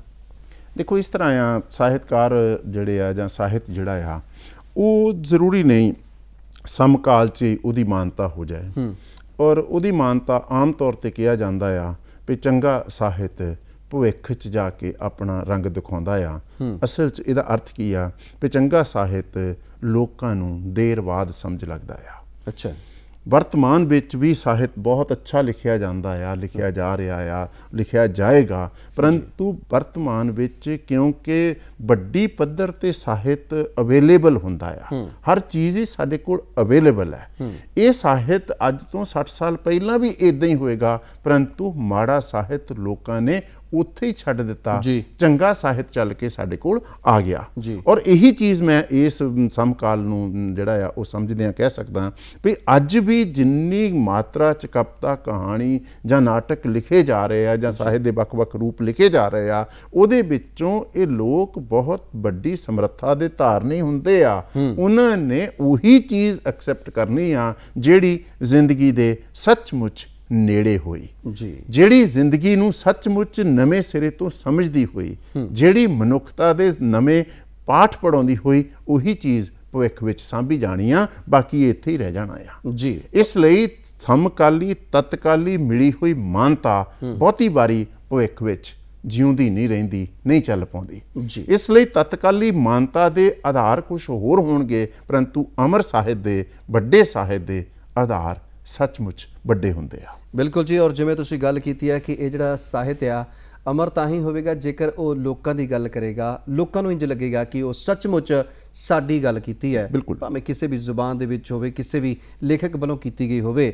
ਪਰ ਜੇਕਰ ਅਸੀਂ ਗੱਲ ਕਰੀਏ ਅਜੋਕੇ ਸਮੇਂ ਦੇ ਵਿੱਚ ਸਾਡੀ ਜਿਹੜੀ ਸਾਂਝ ਆ ਉਹ ਸਾਹਿਤ ਦੇ ਨਾਲੋਂ ਘਟਦੀ ਜਾ ਰਹੀ ਹੈ। ਕਿਤਾਬਾਂ ਦਾ ਨਿੱਘ ਅਸੀਂ ਘੱਟ ਮਾਣ ਰਹੇ ਹਾਂ। ਕਦੇ ਕੋਈ ਵੇਲਾ ਹੁੰਦਾ ਸੀ ਕਿ ਟਾਹਲੀਆਂ ਦੇ ਹੇਠਾਂ ਸੁੱਤਿਆਂ ਨੂੰ ਨੀਂਦ ਆਉਂਦੀ ਹੁੰਦੀ ਸੀ ਤੇ ਸਾਡੀ ਹਿੱਕ ਦੇ ਉੱਪਰ ਕਿਤਾਬ ਪਈ ਹੁੰਦੀ ਸੀ, ਪਰ ਅਜੋਕੇ ਸਮੇਂ ਦੇ ਵਿੱਚ ਇਹ ਵਰਤਾਰਾ ਬਹੁਤ ਘਟ ਗਿਆ। ਕਿਉਂ ਟੁੱਟ ਗਈਆਂ ਸਾਡੀਆਂ ਸਾਂਝਾਂ ਕਿਤਾਬਾਂ ਦੇ ਨਾਲ? ਦੇਖੋ ਇਸ ਤਰ੍ਹਾਂ ਹੈ ਚਰਨਜੀਤ ਜੀ, ਇਹ ਮੈਂ ਬਹੁਤ ਵਾਰ ਇਹ ਗੱਲ ਜਿਹੜੀ ਆ ਉਹ ਸੋਚਦਾ ਮੈਂ ਵੀ। ਅਸਲ 'ਚ ਸਾਂਝ ਟੁੱਟੀ ਨਹੀਂ ਗੀ। ਹਰ ਦੌਰ ਦੀ ਆਪਣੀ ਜਿਹੜੀ ਆ ਵਿਆਕਰਣ ਹੁੰਦੀ ਆ, ਹਰ ਦੌਰ ਦਾ ਆਪਣਾ ਸੱਚ ਹੁੰਦਾ ਆ। ਪਿਛਲੇ 30 ਸਾਲ ਗਲੋਬਲਾਈਜੇਸ਼ਨ ਦੇ ਜਿਸ ਤਰ੍ਹਾਂ ਅਸੀਂ ਗੁਜ਼ਾਰੇ ਆ, ਜਿਸ ਤਰ੍ਹਾਂ ਦੀ ਤਕਨੀਕੀ ਪੱਖ ਜਿਹੜਾ ਆ ਲਾਈਫ ਦਾ, ਟੈਕਨੋਲੋਜੀ ਦਾ ਸਾਡੇ ਕੋਲ ਆਇਆ, ਇਹ ਦੁਨੀਆ ਦਾ ਨਵਾਂ ਵਰਤਾਰਾ ਆ, ਨਵਾਂ ਦੌਰ ਹੈ। ਇਸ ਦੌਰ 'ਚ ਤੁਸੀਂ ਨਵੀਂ ਟੈਕਨੀਕ, ਇਹ ਦੂਰਦਰਸ਼ਨ ਵੀ ਤੁਹਾਡਾ ਉਹਨਾਂ 'ਚੋਂ ਹੀ ਆ ਵੀ ਅਸੀਂ ਜਿਹੜੀਆਂ ਗੱਲਾਂ ਇੱਥੇ ਕਰਦੇ ਹਾਂ, ਇਹ ਸਾਹਿਤ ਦੀਆਂ ਗੱਲਾਂ ਅਸੀਂ ਪਿੰਡਾਂ ਦੀਆਂ ਸੱਥਾਂ 'ਚ ਬੈਠ ਕੇ ਲੋਕ ਕਰਿਆ ਕਰਦੇ ਸੀਗੇ, ਔਰ ਅਸੀਂ ਇਸ ਟੈਕਨੀਕ ਨੂੰ ਜਿਹੜਾ ਆ ਹੁਣ ਇੱਥੋਂ ਵਰਤ ਰਹੇ ਹਾਂ। ਔਰ ਮੈਂ ਇਹ ਕਹਿਣਾ ਚਾਹੁੰਦਾ ਹਾਂ ਵੀ ਇੰਨੀ ਵੱਡੀ ਨਿਰਾਸ਼ਾ ਵਾਲੀ ਗੱਲ ਹੈ ਨਹੀਂ ਗੀ। ਉਹਦਾ ਰੀਜ਼ਨ ਹੈ ਵੀ ਨਵੀਂ ਟੈਕਨੋਲੋਜੀ 'ਚ ਸ਼ਬਦਾਂ ਰਾਹੀਂ ਇਹ ਨਵੀਂ ਟੈਕਨੋਲੋਜੀ ਅੱਗੇ ਚੱਲ ਰਹੀ ਆ, ਕਹਾਣੀਆਂ ਰਾਹੀਂ ਹੀ ਨਵੇਂ ਜਿਹੜੇ ਆ ਉਹ ਸੀਰੀਅਲ ਬਣ ਰਹੇ ਆ, ਕਵਿਤਾਵਾਂ ਰਾਹੀਂ ਹੀ ਜਿਹੜਾ ਆ ਇਹ ਮੀਡੀਆ ਚੱਲ ਰਿਹਾ ਆ। ਇਸ ਲਈ ਜਿਨ੍ਹਾਂ ਲੋਕਾਂ ਨੂੰ ਆਪਾਂ ਇਹ ਕਹਿੰਦੇ ਆ ਉਹ ਕਿਤਾਬਾਂ ਨਾਲੋਂ ਟੁੱਟ ਗਏ ਆ, ਪਰੰਤੂ ਸ਼ਬਦਾਂ ਦੇ ਮਾਧਿਅਮ ਰਾਹੀਂ ਉਹ ਨੈੱਟ ਨਾਲ ਜੁੜ ਵੀ ਗਏ ਆ। ਜਿਹੜੀ ਚੀਜ਼ ਤੁਸੀਂ ਹੱਥ ਨਾਲ ਲਿਖਦੇ ਸੀ, ਅੱਖਾਂ ਨਾਲ ਪੜ੍ਹਦੇ ਸੀ, ਉਹ ਚੀਜ਼ ਤੁਸੀਂ ਹੁਣ ਜਿਹੜਾ ਆ ਉਹ ਕੰਨਾਂ ਰਾਹੀਂ, ਕੰਨਾਂ ਨੂੰ ਲਾ ਕੇ ਕੋਈ ਟੈਕਸਟ ਸੁਣ ਸਕਦੇ ਆ, ਸਾਹਮਣੇ ਸਕਰੀਨ ਤੇ ਪੜ੍ਹ ਸਕਦੇ ਆ। ਜਿੱਦਾਂ ਤੁਸੀਂ ਕਿਹਾ ਵੀ ਜਿਹੜੀ ਆ ਉਹ ਕਿਤਾਬ ਸਾਡੇ ਨਾਲ ਸੌਂਦੀ ਸੀ, ਕਿਤਾਬ ਸਾਡੇ ਨਾਲ ਵਿਚਰਦੀ ਸੀ, ਇਸੇ ਤਰ੍ਹਾਂ ਹੀ ਹੁਣ ਨਵੀਂ ਪੀੜ੍ਹੀ ਦੇ ਕੰਪਿਊਟਰ ਨਾਲ ਵਿਚਰਦਾ ਆ, ਨਵੀਆਂ ਡਿਵਾਈਸਿਸ ਨਾਲ ਵਿਚਰਦੀਆਂ ਆ, ਪਰੰਤੂ ਉਹਨਾਂ ਡਿਵਾਈਸਿਸ ਵਿੱਚ ਵੀ ਚਰਨਜੀਤ ਜੀ ਸ਼ਬਦਾਂ ਦਾ ਸਾਥ ਨਹੀਂ ਛੁੱਟਿਆ। ਮੇਰੇ ਲਈ ਵੱਡੀ ਚੀਜ਼ ਜਿਹੜੀ ਆ, ਮੈਂ ਜਿਹੜੀ ਸਮਝ ਪਾ ਰਿਹਾ ਆ ਵੀ ਲਿਟਰੇਚਰ ਅੱਜ ਵੀ ਮੌਜੂਦ ਹੈ, ਉਹਦੇ ਪਰ ਰੂਪ ਵੱਖਰੇ ਆ। ਜੇ ਤੁਸੀਂ ਨਵੇਂ ਜਿਹੜਾ ਆ ਉਹ ਸਮੇਂ 'ਚ ਦੇਖੋ, ਵਟਸਐਪ ਦੇਖ ਲਓ, ਫੇਸਬੁੱਕ ਦੇਖ ਲਓ, ਟਵਿੱਟਰ ਦੇਖ ਲਓ, ਉਹਦੇ ਤੇ ਵੀ ਸ਼ਬਦਾਂ ਦੀ ਅੱਛੀ ਜਿਹੜੀ ਆ ਕੰਪੋਜੀਸ਼ਨ, ਚਾਹੇ ਉਹ ਕਵਿਤਾ ਦੇ ਰੂਪ 'ਚ ਹੋਵੇ, ਚਾਹੇ ਉਹ ਗੀਤ ਦੇ ਰੂਪ 'ਚ ਹੋਵੇ, ਉਹੀ ਧਿਆਨ ਖਿੱਚਦੀ ਆ। ਚਾਹੇ ਉਹ ਸੇਇੰਗ ਦੇ ਰੂਪ 'ਚ ਹੋਵੇ, ਜਿਹੜੀਆਂ ਕੋਟੇਸ਼ਨਸ ਹੈ ਤੁਹਾਡੇ ਕੋਲ, ਸਾਡੇ ਕੋਲ ਮੁਹਾਵਰੇ ਅਖਾਣਾ ਪੁਰਾਣੇ ਸਮੇਂ 'ਚ ਹੈ, ਪਰੰਤੂ ਹੁਣ ਜਿਹੜੀਆਂ ਸੇਇੰਗਸ ਤੁਸੀਂ ਗੁੱਡ ਮਾਰਨਿੰਗ ਮੈਸੇਜ 'ਚ ਚਾਹੇ ਤੁਸੀਂ ਵਰਤਦੇ ਆ, ਉਹ ਅਸਲ 'ਚ ਤਾਂ ਲਿਟਰੇਚਰ ਦਾ ਰੂਪ ਹੈ। ਹੁਣ ਉਸ ਲਿਟਰੇਚਰ ਦੇ ਰੂਪ ਨੂੰ ਤੁਸੀਂ ਅਸਲ 'ਚ ਅਜੇ ਆਪਾਂ ਜਿਹੜਾ ਆ ਉਹ ਉਸ ਤਰ੍ਹਾਂ ਰਿਕੋਗਨਾਈਜ਼ ਨਹੀਂ ਕਰ ਰਹੇ, ਪਰੰਤੂ ਸਮਕਾਲੀ ਟ੍ਰੈਂਡ ਹੈ। ਔਰ ਜਿੱਦਾਂ ਮੁਹਾਵਰਿਆਂ ਅਖਾਣਾਂ ਦੀ ਗੱਲ ਹੁੰਦੀ ਸੀ, ਇਸ ਤਰ੍ਹਾਂ ਫੇਸਬੁੱਕ ਪੋਇਟਰੀ ਦੀ ਗੱਲ ਹੋਇਆ ਕਰੇਗੀ। ਤੇ ਇਹ ਫੇਸਬੁੱਕ ਤੇ ਹੀ ਆਈ ਆ, ਇਹ ਰਿਟਨ ਵਰਜ਼ਨ ਇਹਦਾ ਆਇਆ ਨਹੀਂਗਾ। ਆਹ ਸੇਇੰਗ ਸਿਰਫ ਫੇਸਬੁੱਕ ਤੇ ਆਈ ਆ, ਇਹ ਕਿਤੇ ਹੋਰ ਆਈ ਨਹੀਂ ਗੀ। ਜਿਵੇਂ ਮੁਹਾਵਰੇ ਅਖਾਣਾਂ ਦੀ ਗੱਲ ਹੁੰਦੀ ਸੀ, ਇਸ ਤਰ੍ਹਾਂ ਤੁਹਾਡੇ ਜਿਹੜੇ ਆ ਸਦਾਚਾਰ ਦੇ ਜਿਹੜੇ ਮੈਸੇਜ ਹੈ ਉੱਥੇ ਪਏ ਨੈੱਟ ਤੇ, ਉਹਨਾਂ ਨੂੰ ਲੋਕ ਇਕੱਠਾ ਕਰਨ ਕੇ ਉਹਨਾਂ ਦੀ ਸਟੱਡੀ ਕਰਿਆ ਕਰਨਗੇ। ਜਿਵੇਂ ਤੁਸੀਂ ਗੱਲ ਕੀਤੀ ਕਿ ਇਹ ਬਹੁਤ ਸਾਰੀਆਂ ਚੀਜ਼ਾਂ ਜਿਹੜੀਆਂ ਨੈੱਟ ਤੇ ਵੀ ਆ ਰਹੀਆਂ ਨੇ, ਬਹੁਤ ਸਾਰਾ ਨੈੱਟ ਤੇ ਕੁਝ ਮਾੜਾ ਵੀ ਆ ਰਿਹਾ। ਇਹ ਲੱਗਦਾ ਕਿ ਇਹ ਜਿਹੜਾ ਪ੍ਰਭਾਵ, ਕਿਉਂਕਿ ਅਸੀਂ ਮਾੜਾ ਪ੍ਰਭਾਵ ਤਾਂ ਬਹੁਤ ਜਲਦੀ ਗ੍ਰਹਿਣ ਕਰ ਲੈਂਦੇ ਹਾਂ। ਸਾਡੇ ਬੱਚੇ ਜਿਹੜੇ ਨੈੱਟ ਤੇ ਜੁੜੇ ਹੋਏ ਨੇ, ਅੱਜ ਉਹ ਦੇਖ ਰਹੇ ਨੇ, ਲਗਾਤਾਰ ਉਹਨਾਂ ਦਾ ਸਾਥ ਮਾਰ ਰਹੇ ਨੇ। ਸਾਹਿਤ ਜਿਹੜਾ ਕੱਚ ਕਰੜ ਸਾਹਿਤ ਹੈ, ਜਿਹੜਾ ਉਹ ਜਿਹਨੇ ਸਮਾਜ ਦਾ ਮੂੰਹ ਮਹਾਂਦਰਾ ਸਵਾਰਨਾ ਨਹੀਂ, ਜ਼ਿਆਦਾ ਵਿਗਾੜ ਦੇਣਾ, ਉਹ ਨੁਕਸਾਨ ਵੀ ਤਾਂ ਕਿਤੇ ਨਾ ਕਿਤੇ ਹੈਗਾ। ਬਿਲਕੁਲ ਤੁਹਾਡੀ ਗੱਲ 100% ਠੀਕ ਹੈ, ਪਰ ਇਹਦਾ ਇੱਕ ਹੋਰ ਵਰਜ਼ਨ ਵੀ ਤੁਸੀਂ ਦੇਖਣਾ। ਸਮਾਜ, ਮਨੁੱਖੀ ਸਮਾਜ ਜਿਹਨੂੰ ਆਪਾਂ ਕਹਿੰਦੇ ਹਾਂ, ਇਹਦੇ 'ਚ ਜਦੋਂ ਵੱਡੀਆਂ ਚੁਣੌਤੀਆਂ ਆਈਆਂ, ਉਹਦਾ ਮਨੁੱਖ ਨੇ ਉੱਤਰ ਵੀ ਉਸੇ ਹਿਸਾਬ ਨਾਲ ਦਿੱਤਾ ਆ। ਔਰ ਜੇ ਇਹ ਮਾੜਾ ਆਸਪੈਕਟ ਜਿਹੜਾ ਆ ਉਹ ਸਾਡੇ ਸਾਹਮਣੇ ਆ ਰਿਹਾ, ਤੇ ਇਹ ਵੱਡੀ ਚੁਣੌਤੀ ਆ। ਪਰ ਵੱਡੀ ਚੁਣੌਤੀ 'ਚ ਠੀਕ ਹੈ, ਥੋੜ੍ਹਾ ਬਹੁਤ ਨੁਕਸਾਨ ਸਾਨੂੰ ਦਿਖਾਈ ਦਿੰਦਾ, ਪਰੰਤੂ ਦਿਖਾਈ ਸਾਨੂੰ ਉਹਨਾਂ ਲੋਕਾਂ ਨੂੰ ਦਿੰਦਾ ਜਿਹੜੇ ਅਜੇ ਪੁਰਾਣੀ ਪੀੜ੍ਹੀ ਤੋਂ ਉੱਠ ਕੇ ਆਏ ਆ। ਨਵੀਂ ਪੀੜ੍ਹੀ ਨੂੰ ਅਜੇ ਇਹ ਦੁਖਾਂਤ ਦਿਖਾਈ ਨਹੀਂ ਦਿੰਦਾ। ਠੀਕ ਹੈ, ਪਰ ਮੈਂ ਇਹ ਕਹਿਣਾ ਆ ਵੀ ਜਦੋਂ ਜਿਹੜਾ ਆ ਉਹ ਮੱਛੀ ਜਿਹੜੀ ਆ ਉਹ ਪੱਥਰ ਚੱਟਣ ਜਾ ਰਹੀ ਹੁੰਦੀ ਆ, ਉਹ ਚਾਚ ਹੁੰਦੀ ਆ, ਇਹ ਪੱਥਰ ਚੱਟ ਕੇ ਮੁੜੀ ਆਉਂਦੀ ਮੱਛੀ ਜਿਹੜੀ ਆ ਨਾ, ਉਹਨੂੰ ਸਮਝਣ ਦੀ ਲੋੜ ਹੈ। ਜਿਨ੍ਹਾਂ ਲੋਕਾਂ ਨੇ ਇਸ ਵਰਤਾਰੇ ਦੇ ਜਿਹੜੇ ਆ ਉਹ ਛੋਟੇਪਨ ਤੋਂ ਮਾਤ ਖਾਧੀ ਆ, ਉਹ ਸੱਚਮੁੱਚ ਮੁੜ ਕੇ ਫਿਰ ਲਿਟਰੇਚਰ ਨਾਲ ਜੁੜ ਗਏ ਆ।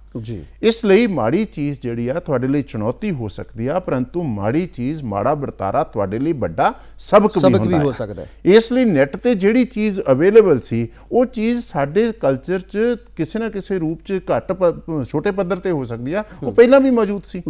ਸੱਥਾਂ ਇਸ ਤਰ੍ਹਾਂ ਦੀਆਂ ਵੀ ਲੱਗਦੀਆਂ ਰਹੀਆਂ ਜਿੱਥੇ ਬੋਲੀਆਂ ਜਿਹੜੀਆਂ ਆ ਉਹ ਸਦਾਚਾਰਕ ਨਹੀਂ ਸੀ, ਪਰੰਤੂ ਉਹ ਸਦਾਚਾਰਕ ਬੋਲੀਆਂ ਦਾ ਹੇਠਾਂ ਵਾਲਾ ਪੱਧਰ ਵੀ ਸਾਨੂੰ ਇੱਕ ਨਵਾਂ ਪਾਠ ਪੜਾਉਂਦਾ ਰਿਹਾ।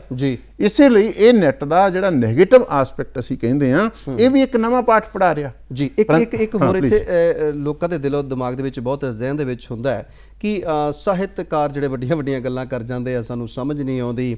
ਹੁਣ ਇੱਥੇ ਕੀ ਹੈ ਕਿ ਸਵਾਲ ਕਿ ਸਾਹਿਤ ਜਿਹੜਾ ਆ ਉਹ ਸਮਾਜ ਦੇ ਹਾਣ ਦਾ ਹੋਵੇ ਜਾਂ ਫਿਰ ਸਮਾਜ ਸਾਹਿਤ ਦੇ ਹਾਣ ਦਾ ਹੋਵੇ।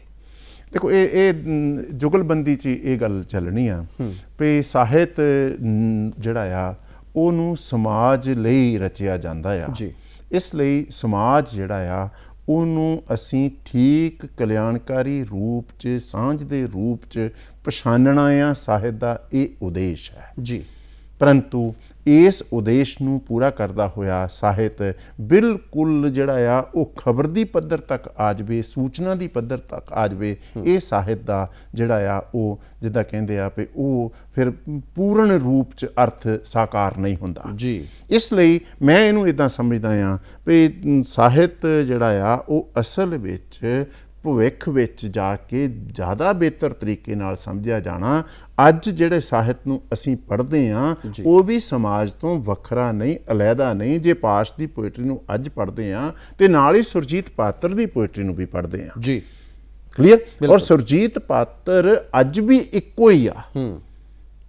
ਉਹ ਤੋਂ ਬਿਨਾਂ 4000 ਲੋਕ ਪੋਇਟਰੀ ਪੰਜਾਬੀ 'ਚ ਹੀ ਹੋਰ ਲਿਖ ਰਹੇ ਹੋਣਗੇ, ਇੰਨੇ ਹਿੰਦੀ 'ਚ ਲਿਖ ਰਹੇ ਹੋਣਗੇ, ਪਰੰਤੂ ਉਹ ਸਾਰੇ ਲੋਕ ਜਿਹੜੇ ਆ ਸਾਡੀ ਜ਼ੁਬਾਨ ਤੇ ਇੱਕਦਮ ਕਿਉਂ ਨਹੀਂ ਆਉਂਦੇ? ਕਿਉਂਕਿ ਉਹਨਾਂ ਦਾ ਲਿਟਰੇਚਰ ਅਸਲ ਵਿੱਚ ਸਮਾਜ ਦੀ ਮਾਨਸਿਕਤਾ ਦੇ ਬਰਾਬਰ ਢੁੱਕਦਾ ਨਹੀਂਗਾ ਜੀ। ਦੂਸਰੀ ਗੱਲ, ਹਟਣਾ ਨਹੀਂ ਹੁੰਦਾ ਚਰਨਜੀਤ। ਕਿਸੇ ਐਕਟੀਵਿਟੀ ਨੇ ਜਿਹੜਾ ਆ ਉਹਨੂੰ ਰੋਕਣ ਦੀ ਲੋੜ ਨਹੀਂ ਹੁੰਦੀ। ਇਹ ਤਾਂ ਇਸ ਤਰ੍ਹਾਂ ਦਾ ਵਹਾਅ ਆ, ਇਹਨੂੰ ਵਹਿਣ ਦਿਓ ਔਰ ਸਮਾਂ ਦੱਸੇਗਾ ਕੌਣ ਜਿਹੜਾ ਆ ਉਹ ਸੱਚਮੁੱਚ ਗੋਲ ਕਰ ਗਿਆ। ਜ਼ਿੰਦਗੀ ਦੇ ਗੋਲ ਵਰਤਮਾਨ 'ਚ ਤਾਂ ਦਿਖਾਈ ਦਿੰਦੇ ਨਹੀਂ, ਜ਼ਿੰਦਗੀ ਦਾ ਅੱਜ ਦਾ ਸੱਚ ਗੋਲ ਕੱਲ ਦਾ ਦਿਖਾਈ ਦੇਣਾ ਆ। ਜਿਹੜੀ ਤੁਹਾਡੀ ਗੱਲ ਹੈ ਕਿ ਅੱਜ ਦਾ ਕੀਤਾ ਹੋਇਆ ਗੋਲ ਕੱਲ ਦਿਖਾਈ ਦੇਣਾ ਹੈ, ਇਸੇ ਤਰ੍ਹਾਂ ਸਾਹਿਤਕਾਰਾਂ ਨਾਲ ਵੀ ਹੁੰਦੀ ਹੈ। ਬਿਲਕੁਲ ਬਿਲਕੁਲ। ਔਰ ਜੋ ਵਰਤਮਾਨ ਦੇ ਵਿੱਚ ਚੱਲਦੇ ਨੇ ਉਹਨਾਂ ਦੀ ਕੋਈ ਬਹੁਤੀ ਉਹਨਾਂ ਨੂੰ ਪ੍ਰਵਾਹ ਨਹੀਂ ਕੀਤਾ ਜਾਂਦਾ। ਜਦੋਂ ਉਹ ਚਲੇ ਜਾਂਦੇ ਨੇ ਉਸ ਤੋਂ ਬਾਅਦ ਫਿਰ ਯਾਦ ਵਿੱਚ ਮੇਲੇ ਵੀ ਲੱਗਦੇ ਨੇ। ਬਿਲਕੁਲ ਠੀਕ ਗੱਲ ਹੈ ਔਰ ਅੱਛੀ ਚੀਜ਼ ਹੈ ਇਹ। ਮੈਂ ਇਸ ਤਰ੍ਹਾਂ ਸਮਝਦਾ, ਜਦੋਂ ਜਾਗੋ ਉਦੋਂ ਸਵੇਰ, ਵੀ ਜਦੋਂ ਕੋਈ ਵੱਡੀ ਰਚਨਾ ਸਮਝ ਆ ਜਾਏ ਤੇ ਉਦੋਂ ਮਾਨਤਾ ਦੇਣੀ, ਉਦੋਂ ਉਹਨੂੰ ਕਬੂਲਣਾ, ਕੋਈ ਇਹ ਵੀ ਵੱਡੇ ਦਿਲ ਗੁਰਦੇ ਦੀ ਗੱਲ ਹੁੰਦੀ ਆ। ਔਰ ਇਹਦੇ ਵਿੱਚ ਮੈਂ ਨਾਲ ਇਹਨੂੰ ਜੋੜਨਾ ਇੱਦਾਂ ਚਾਹੁੰਦਾ ਵੀ ਨਿੱਜੀ ਤੌਰ 'ਤੇ ਚਰਨਜੀਤ ਜੀ ਅਸੀਂ ਆਮ ਇਨਸਾਨ ਹੈ, ਛੋਟੀਆਂ ਛੋਟੀਆਂ ਸਾਡੀਆਂ ਵੀ ਲਿਮੀਟੇਸ਼ਨਸ ਹੁੰਦੀਆਂ ਆ, ਸੀਮਾਵਾਂ ਹੁੰਦੀਆਂ ਆ, ਈਗੋ ਹੁੰਦੀ ਆ।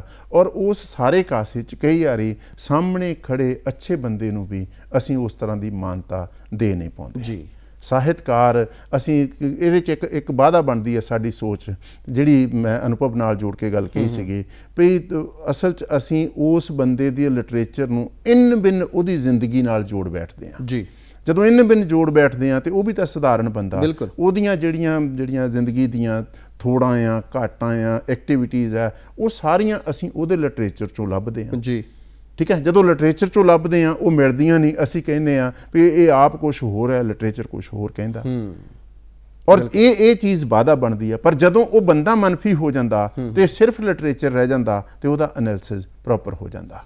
ਸ਼ਿਵ ਕੁਮਾਰ ਬਟਾਲਵੀ ਦੀ ਰਚਨਾ ਅੱਜ ਜਿਨ੍ਹਾਂ ਲੋਕਾਂ ਨੇ ਪੜ੍ਹੀ ਆ ਉਹ ਕਮਾਲ ਦੇ ਗੱਲ ਉਹਦੇ 'ਚੋਂ ਲੱਭਦੇ ਆ, ਪਰੰਤੂ ਜਿਨ੍ਹਾਂ ਨੇ ਸ਼ਿਵ ਕੁਮਾਰ ਬਟਾਲਵੀ ਨੂੰ ਦੇਖਿਆ ਹੋਏਗਾ, ਜਾਣਿਆ ਹੋਏਗਾ, ਉਹ ਕੁਛ ਗੱਲਾਂ ਹੋਰ ਵੀ ਕਰ ਸਕਦੇ ਆ ਕਿਉਂਕਿ ਉਹਨਾਂ ਨੇ ਉਹਦੇ ਫਿਜ਼ੀਕਲ ਰੂਪ ਨੂੰ ਦੇਖਿਆ, ਉਹਦੀ ਐਕਟੀਵਿਟੀ, ਸਮਾਜਿਕ ਐਕਟੀਵਿਟੀ ਨੂੰ ਦੇਖਿਆ। ਮੈਂ ਇੱਥੇ ਆਖਰੀ ਗੱਲ ਇੱਥੇ ਇਹ ਕਹਿਣਾ ਚਾਹੁੰਦਾ ਵੀ ਅਸਲ ਵਿੱਚ ਤੁਹਾਡੀ ਸਮਾਜਿਕ ਐਕਟੀਵਿਟੀ ਸਾਹਿਤ ਵਿੱਚ ਆਉਂਦਿਆਂ ਪੋਲਿਸ਼ ਹੋ ਜਾਂਦੀ ਆ।